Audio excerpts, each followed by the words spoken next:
Oke, Sobat Ma, di sini kita akan ngobrol seru ya dan asik membahas seputar apa saja yang lagi ramai. Dengan bintang tamu yang kompeten tentunya ya. Episode pertama ini Ma kedatangan bintang tamu spesial banget kayaknya.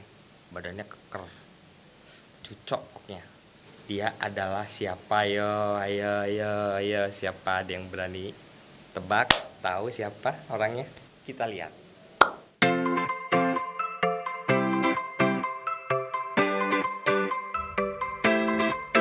Podcast Ngobras, ngobrol asik dan seru bareng Ma Iem. Nah nih Sobat Ma, kali ini Ma kedatangan bintang tamu. Siapa dia? Aibda Ambarita. Harus tepuk tangan gak sih? Tepuk tangan boleh, enggak juga boleh. Beda ya kalau lagi pakai seragam sama nggak pakai seragam. Iya. Kira-kira nih Sobat Ma, lebih ganteng pakai seragam apa nggak pakai seragam? Kalau emak sih bilang dua-duanya ganteng. Aduh, halo apa kabar? Baik Mak Iem ya. Emak enaknya manggil apa nih? Bang Ambar. Biar lebih intimate. Oke, kita langsung ngobrol aja ya sama Bang Ambar. Mau langsung nanya aja kali ya. Langsung aja. Soalnya udah dari kemarin-kemarin gregetan gitu, pengen nanya kepo sedikit gitu ya. Harus kepo dong. Namanya juga emak-emak. Iya. Nama Aibda Ambarita kan terkenal nih. Terkenal banget nih. Kalau boleh tahu apa sih ya membuat? Ntar dulu kok saya kayak diinterogasi. Iya, enggak. Emang belum dihafal itu. Hah? Pertanyaannya. Emang begini. Iya, lanjut. Nomor 1 dulu dah ya. Nggak banyak kok, nggak banyak. Banyak juga nggak apa-apa. Nama Aibda Ambarita kan terkenal banget nih. Kalau boleh tahu. Ya. Sedikit sih. Apa sih yang membuat Aibda Ambarita terkenal? Hati sih ya. Hati. Jadi ya udah nggak usah gitu ngeliatnya. Terpesona. Jadi sebenarnya segala sesuatu yang kita lakukan dengan pekerjaan, dengan hati pasti akan dirasakan oleh masyarakat. Jadi saya menjadi anggota Polri itu melakukan pekerjaan saya itu dengan hati yang tulus pastinya, bukan pura-pura. Dan bukan mencari popularitas. Kalau saya mau mencari popularitas, di handphone saya tuh banyak yang ngajak ini ngajak itu. Saya enggak, cuman karena saya ngefans juga sama Iem, makanya saya mau ke sini. Capek-capek macet-macet ke sini. Cuman ya itu, ya maaf udah nunggu lama tadi. Yang membuat sebenarnya bukan masalah membuat terkenal ya. Kalau saya rasa pertanyaannya itu kurang tepat. Saya itu nggak ada niat buat terkenal. Kebetulan saya melakukan pekerjaan saya itu apa adanya. Terus segala sesuatu yang apa adanya itu pasti dinilai sendiri oleh masyarakat dan masyarakat suka apa yang saya lakukan. Tapi penjahat enggak. Tangan lu dong, teman-teman dong, tangan. Nih mau tahu lagi nih. Awal bisa masuk TV itu gimana ceritanya? Jadi gini, sewaktu saya dulu dipercayakan oleh pimpinan saya untuk memimpin pasukan yang namanya Raimas. Kita kan di zaman-zaman sekarang ini WhatsApp itu kan, kita membuat laporan gambar dan tertulis laporan pekerjaan yang kita lakukan. Setelah itu kita melakukan itu, kita ngirim gambar-gambar itu sama mereka ke WhatsApp group. Ternyata gambar-gambar yang kita lakukan itu yang penangkapan, yang pengamanan segala macam itu sayang untuk dibuang karena memori handphone kan bisa penuh gara-gara itu. Akhirnya anak-anak buah saya pada saat itu yang masih muda-muda, Bang gimana kalau misalnya kita buat Instagram gitu. Setelah kita buat Instagram, akhirnya kita tuangkan juga di situ pekerjaan-pekerjaan kita. Jadi sebenarnya bukan nih tonton nih, bukan. Sebenarnya biar gini aja, biar kegiatan-kegiatan kita itu ada kenangannya di situ. Kan bisa disimpan di Instagram toh. Betul. Kalau disimpan di handphone ya penuh video-video segala macam. Ya. Ternyata animo masyarakat melihat itu suka dengan pekerjaan kita itu. Artinya suka, oh ini loh polisi bekerja gitu. Jadi bukan hanya untuk menunjukkan kita bahwasanya kita hebat, enggak ada hebat kita. Kita hanya menyimpan di situ. Nah, ternyata di dalam video-video itu kan kita banyak nangkap, mengamankan segala macam. Mungkin ya. Mungkin menurut televisi itu nilai yang menjual kali ya. Akhirnya setelah itu ya TV izin kepada pimpinan memerintahkan kita, ya udah akhirnya televisi ikut. Jadi cuman pada saat itu saya bilang sama televisi, bukan karena kalian ikut kami patroli, tapi karena kami patroli kami ikut. Kalian nggak ikut pun kami tetap patroli, bukan karena kita mau ditunjuk-tunjukin seperti apa. Jadi pada saat itu pas televisi ikut, kebetulan pas lagi ngamanin pelaku narkoba. Ternyata ada keseruan di situ. Mulai dari situ akhirnya ya mungkin jarang sajian-sajian yang real, sajian-sajian yang langsung terjadi, yang tidak disetting. Mungkin itu yang dilihat sama masyarakat. Pengalaman paling berkesan nih apa selama menangkap dan menggerebek? Semua berkesan. Pengalaman yang paling berkesan itu apabila saya berguna sama masyarakat. Ini mau sedikit tahu nih, ada nggak settingan-settingan gitu? Nggak ada, sama sekali. Karena untuk bersandiwara itu nggak bertahan lama. Bersandiwara itu nggak bertahan lama. Ada, saya punya sedikit cerita. Waktu saya nangkap pelaku narkoba, terus pada saat itu ternyata adalah Bapak Hakim yang suka nonton itu juga. Kebetulan dia yang jadi hakim di situ, di pengadilan itu, yang saya tangkap di acara televisi itu. Dia bilang sendiri sama saya, oh ternyata itu bukan settingan, katanya. Ya iyalah, sampai ke pengadilan, gimana orang mau settingan sampai ke pengadilan. Di awal juga orang-orang pada bilang, settingan ya, nangkap terus ya setting. Lah, kita kan menggunakan metode-metode yang belum dilakukan. Contohnya patroli selama 6 jam. Kita patroli itu selama 6 jam. Bahkan kita ada istilah, kita bukan pampir yang takut sama matahari. Pada saat berangkat malam, pulang-pulang matahari udah terbit. Jadi kalau dibilang settingan di awal mungkin ya. Cuman karena kita udah sering nangkap, terus masukin ke pengadilan, divonis. Akhirnya orang sadar, oh iya karena dia patrolinya sering. Kalau patrolinya sering ya pasti sering nangkap. Cuman kita mengembangkan metode-metode baru, bukan patroli bukan gitu. Kita patrolinya seperti berburu. Ya, dengan berburu, insting, naluri, pengalaman, human resource, logistik yang memadai. Akhirnya kita melakukan patroli itu dengan baik dan benar gitu. Oke, pernah nggak abang nih ngegerebek tempat prostitusi tapi pelakunya lagi berbuat ya? Oh kalau itu yang aneh-aneh lah intinya gitu. Oh kalau itu waktu dulu saya di reserse narkoba. Oh. Bukan waktu di Raimas. Cuman karena berbeda ya. Kalau saya waktu di Raimas itu kan satuan sabara. Dia tugasnya patroli. Kalau misalnya grebek masuk ke hotel atau itu bukan ranah kita, karena itu kan dibutuhkan beberapa instansi, dibutuhkan juga perizinan. Karena kita melakukan patroli, karena kita di bagian sabara pada saat itu, ya itu yang kita lakukan. Patroli di jalanan, apabila menemukan kejahatan jalanan, itu yang kita tanganin. Jadi kalau dibilang pernah, ya kita nggak pernah sengaja untuk grebek yang seperti itu.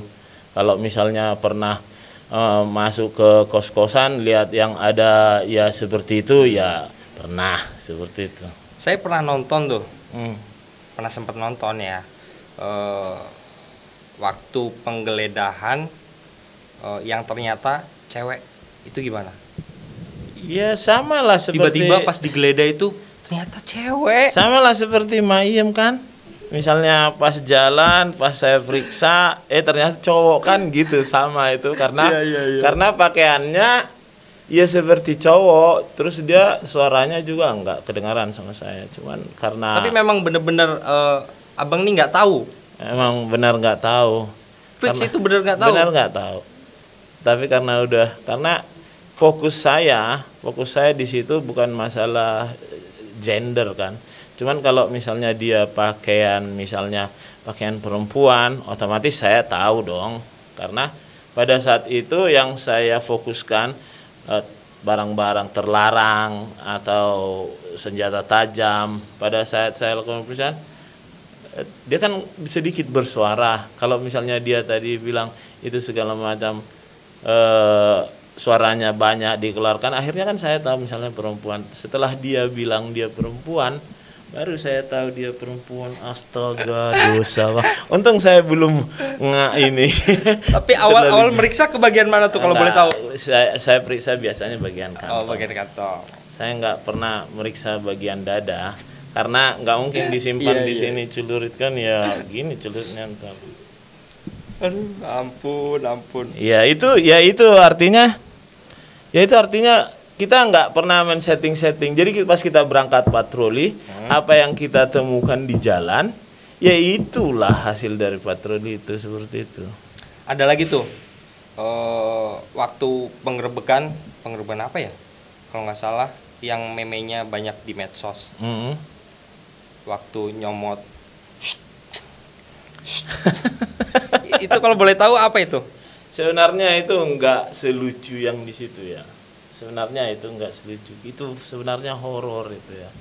Kita enggak tahu yang anak-anak itu lakukan kalau kita enggak terjun langsung kepada mereka. Kadang kita hanya berpikir, wah itu tawuran, itu mamanya itu kemana, orang tuanya. Enggak sesimpel itu mereka itu. Mereka itu punya komunitas. Terus di dalam komunitas itu ya karena saya mengetahui karena saya sudah berpengalaman sama mereka. Akhirnya tadinya saya hampir menyerah sama mereka. Cuman karena saya sudah mengetahui secara efisiensinya, psikologisnya mereka, akhirnya saya mengetahui ya ujung-ujungnya saya memberikan kasih sama mereka. Contoh. Itu yang kejadian itu, sebelum kejadian itu teman dari mereka itu sudah ada yang dibacok. Di situ mereka pada saat saya periksa di situ, tahu nggak mereka lagi ngomong Apa tuh? Darah harus dibalas dengan darah. Itu mereka mau balas dendam. Jadi gini loh, banyak orang kadang nggak yang mengerti tentang mereka sudah membuat keputusan, sudah sok tahu tentang mereka. Contoh. Nih, kalau mereka ngumpul, itu mereka kalau kita periksa nggak ada senjata tajam di situ. Mereka udah amanin sendiri kali. Iya, jadi kira kan misalnya mau tawuran nih antara dua geng. Mereka mau tawuran antara dua geng ini. Jadi nanti mereka minum dulu minuman keras, terus ngobat.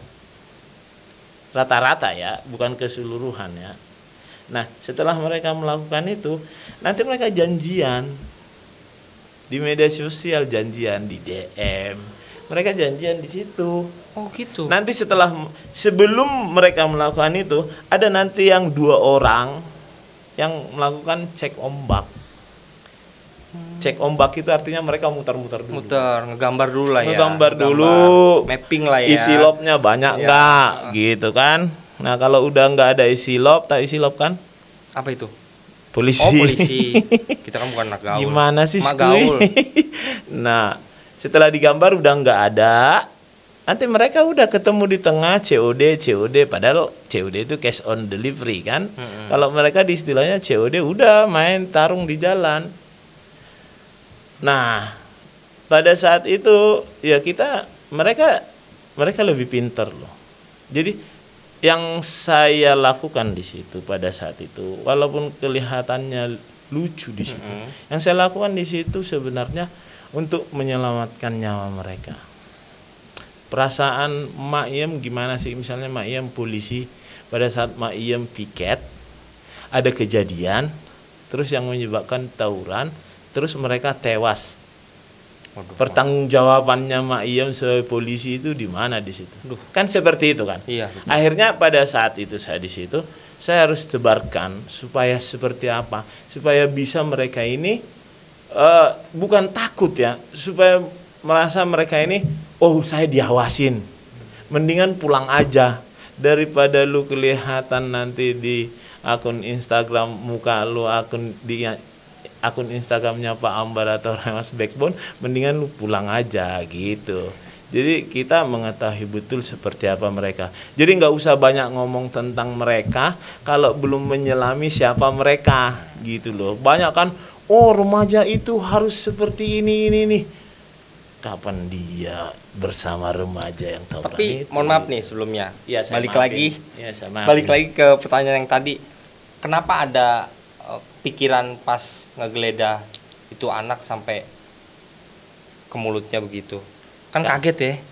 Karena gini. Karena semakin dia banyak ngomong, nanti dia semakin banyak dosanya.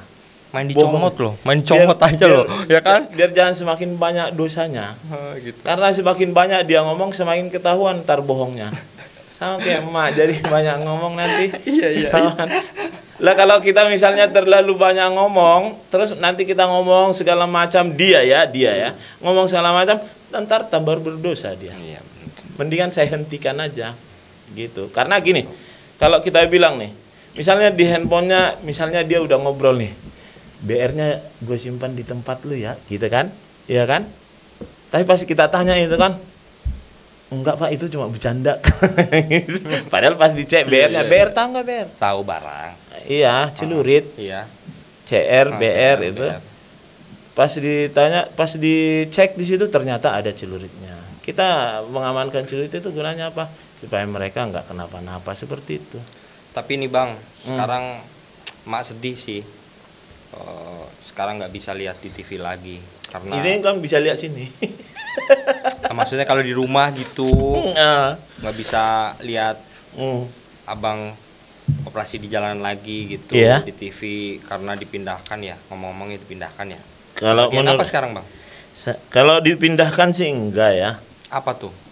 Kalau dipindahkan sih enggak, ditarik aja. Oh, ditarik. Untuk lebih penyegaran ya, supaya yang saya tinggalkan juga bisa lebih berkarya seperti itu, supaya saya bisa berkarya di tempat yang baru. Jadi enggak ada sih unsur niatan apa. Karena saya dimanapun berada, dinas dimanapun itu, selama itu masih polisi saya tetap suka. Saya tetap harus berkarya.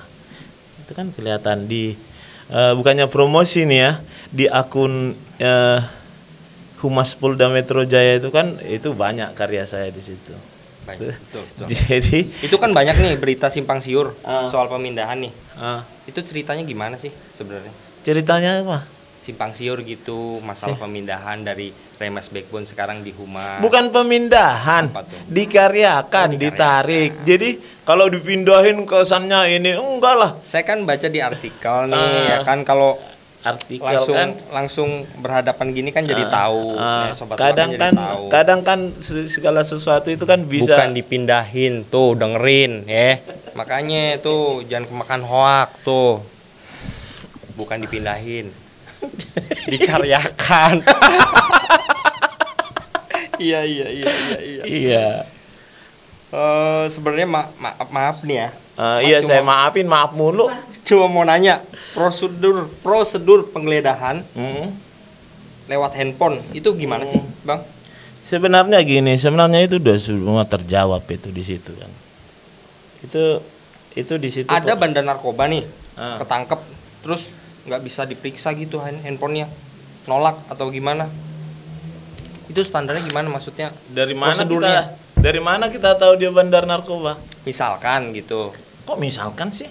Sebenarnya cuma cuma prosedur apa gimana gitu? Enggak, kalau tadi kan bilangnya ada bandar narkoba. Terus masalah penggeledahan lah gitu. Nah, Itu prosedurnya sekarang gimana? tergantung di lapangan sih ya. Hanya penggeledahan fisik, Saya kasih contoh lah. hanya penggeledahan fisik atau sampai ke handphone juga? Saya kasih contoh itulah. Kewenangan itu masalah kewenangan. Saya kasih contoh aja simpel buat jawabannya. Apa tuh? Kita lagi berhenti di lampu merah. Udah. Lagi lampu merah nih. Udah. Ternyata di depan kita ada orang dijambret. Tolongin dong. Hah? Kita terobos nggak lampu merah? Ya enggak lah. Ya udah berhenti aja ya, biar Berhenti aja dijambret ya. Enggak lah. Tolongin. Tolongin lah. Gimana? Kalau saya tolongin ngelihat orang dijambret lah. Tolongin lah. Tapi kan lampu merah salah. Oh, terobos sih. Iya, terobos sih. Hah? Terobos sih. Lampu merah kan salah.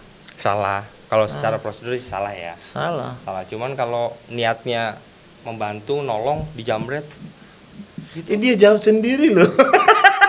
ya bisa gregetan ya kan? Bisa gregetan. Enggak gini. Ada orang dijambret diem aja masa gitu. Gini. Permasalahannya enggak seperti itu, enggak sesimpel itu. Betul. Dari semua itu nyawa yang paling penting. Apabila kita bisa menyelamatkan nyawa, karena hukum tertinggi adalah keselamatan masyarakat. Gitu. Kalau saya selalu berpatokan, saya kan selalu bilang nggak apa-apa saya dibenci sama orang. Yang penting saya nggak dibenci sama Tuhan. Jadi kalau misalnya Emang berpikiran banyak yang benci gitu. ya polisi ya pasti banyak. Polisi mau polisi yang baik, polisi yang oknum polisi yang nggak baik, ya pasti. Semua satu orang nggak bisa semua orang suka. Kenapa? Karena gini, nggak mungkin dong Maiem misalnya penjahat, terus ditangkap Ambarita, terus habis itu udah dipenjara Maiem. Terima kasih Pak Ambar, saya udah ditangkap.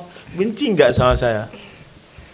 Kalau masalah benci enggaknya sih bingung ya. Kalau ditangkap sama Bang Ambarita sih mau aja ya. Berharap ditangkap malah. Bukan, maksud saya kita nggak bisa buat semua orang suka sama kita. Tapi yang bisa kita buat, jangan sampai Tuhan benci sama kita. Itu Maiem. Nah, nih banyak nggak yang nanya ini atau di Instagram gitu followernya kapan nih tampil di TV lagi gitu, atau kapan nih punya program baru gitu. Ya kan? Ini udah tampil di sini di Maiem. Luar biasa loh beliau. Enggak, maksud saya gini, kan dari dulu tadi di awal udah saya bilang, saya bukan masalah tampil, terus bukan masalah popularitas. Saya nggak merasa populer saya. Saya hanya merasa gini, saya hanya merasa bisa bermanfaat sama orang sekitar. Contoh yang paling saya rasakan bermanfaat itu gini loh. Pas kita ngamankan pelaku kejahatan, terus nangkap maling motor, itu kan bermanfaat kita bagi orang yang punya motor. Nah, oke, memang upahnya nggak ada, tapi kan upahnya besar sama Tuhan. Makanya saya bayangin aja, saya sehat terus, masih semok. Lah, gimana enggak? Coba dari 5 agama doain saya. Coba. Sehat-sehat ya Pak Ambar, sehat-sehat ya Pak Ambar, sehat-sehat bersama keluarga. Coba kalau didoain seperti itu, biarin aja lu mampus gitu kan. Kan kita itu kan bukan doa itu. Kalau misalnya masyarakat sudah mendoakan kita yang baik-baik, gimana kita nggak sehat? Tuh. Oke, buat Bang Ambar nih. Mau nanya tuh soal hashtag yang lagi ramai di medsos, yang percuma lapor polisi, itu tanggapannya gimana? Itu sehubungan dengan tugas saya sudah di Humas Polda Metro Jaya, bukan promosi lagi nih. Gak apa-apa. Jadi kalau polisi itu pasti dia berdiri di tengah-tengah. Saya tidak secara bilang dari polisi ya, secara saya pribadi ya. Kalau polisi itu kan gini, dia harus netral, harus berdiri di tengah. Contohnya, Maiem laporan, motor saya hilang, gitu kan? Maiem datang ke kantor polisi, gitu. Pak, motor saya hilang, benar hilang. Tapi Maiem, persyaratannya untuk laporan motor hilang itu apa? Kan gitu. Harus bawa kunci motornya, harus bawa STNK-nya. Kalau misalnya motornya masih kredit harus surat keterangan dari leasingnya. Kan ada persyaratan-persyaratannya. Betul. Pasti polisi di sana pasti bilang dong, ini harus dilengkapin. Kan seperti itu peraturannya. Jangan nanti seperti itu lagi yang lampu merah tadi. Nanti polisi pasti minta dong, buktinya apa motornya hilang, siapa saksinya. Nah, dengan sehubungan dengan bilang percuma lapor polisi itu, nanti orang yang merasa tidak puas, benar sebenarnya motornya hilang. Cuman kalau dia misalnya datang nggak bawa apa-apa, apa polisi bisa percaya gitu aja? Oh iya, motornya hilang, ayo cari. Terus ditanya, cari kemana? Suratnya nggak ada. Iya. Nah, akhirnya orang yang laporan tadi, karena dia ketidaktahuannya, merasa, oh iya benar itu. Hashtag percuma laporan polisi. Nah, saya di Humas Polda Metro Jaya, saya jelaskan semua itu supaya orang juga jangan terlalu langsung a priori masalah seperti itu. Siapa bilang percuma lapor polisi? Kita banyak nanganin laporan-laporan kok. Itu banyak press release di Polda Metro Jaya yang ditangkap pinjaman online. Siapa bilang? Enggak. Karena ada sebagian yang enggak puas sehingga menimbulkan percuma lapor polisi. Hal-hal sepele seperti itu kok. Jadi enggak percuma. Nggak percuma ya? Enggak lah. Nggak percuma, nggak sia-sia nunggu. Berat nggak sih jadi polisi? Soal salah dikit, kayaknya dibawa-bawa kerjaan gitu. Terus kadang ada juga yang sampai dicopot gitu. Itu kenapa cita-cita pertama saya jadi polisi. Karena jadi polisi itu bukan masalah berat ya. Karena polisi itu menurut saya pribadi ya, di seluruh dunia seperti itu polisi.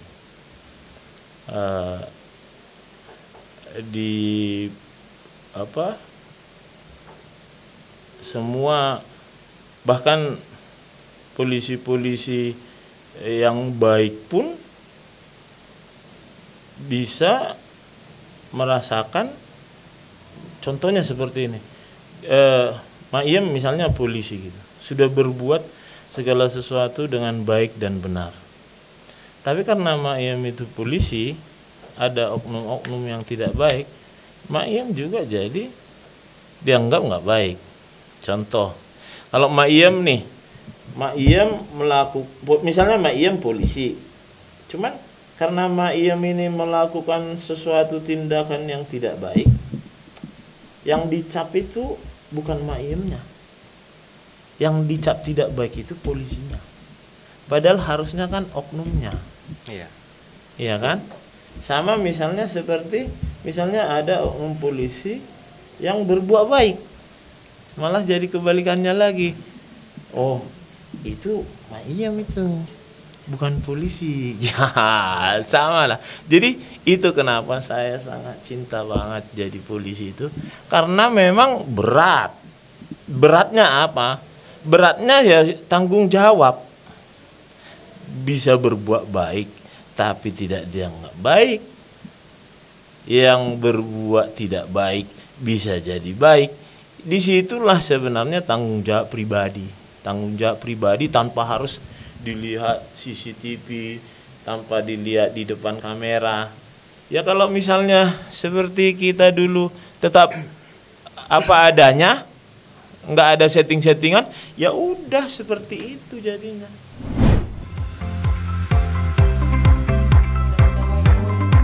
Podcast Ngobras, ngobrol asik dan seru bareng